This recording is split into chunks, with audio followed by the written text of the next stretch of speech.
Hey guys, Matt with Matt's Whip Shop here. Today I have a little creation of mine that I made today. It came from a client of mine who asked me if I was able to make a whip that could convert into a dog leash.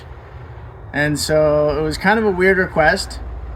And at first I told him that I probably wouldn't be able to do it. I told him, well, no, I think I can make you a leash that looks like a whip, but I don't think I can make you one that could convert back and forth.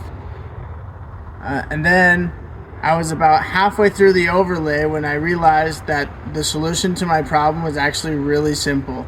And so what I managed to do was make a whip that can convert into a dog leash, and I'll show you how.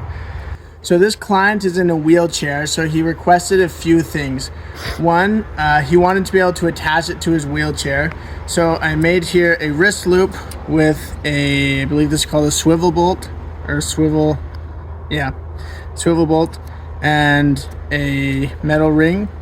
This way he can undo it, put it around his wheelchair, and do it back up, and now he doesn't have to hold on to it with his hands the whole time. And then he requested that the whip be between 8 feet and 10 feet because any longer than that it can be harder to control larger dogs.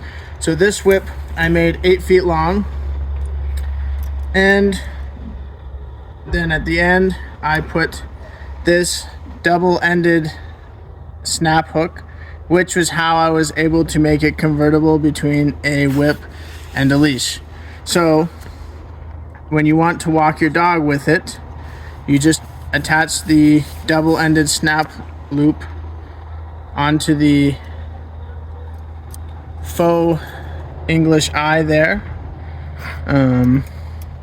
and you can just tie the fall back onto the thong there. So now when you want to use this as a whip, you just take off the double-ended snap loop, and you can just attach it to the wrist strap here, or you can find somewhere else to put it in your pocket or whatever. But I just found this was a good way to not lose your double-ended snap loop. And then from there, you just simply untie the fall, and you can crack it like normal.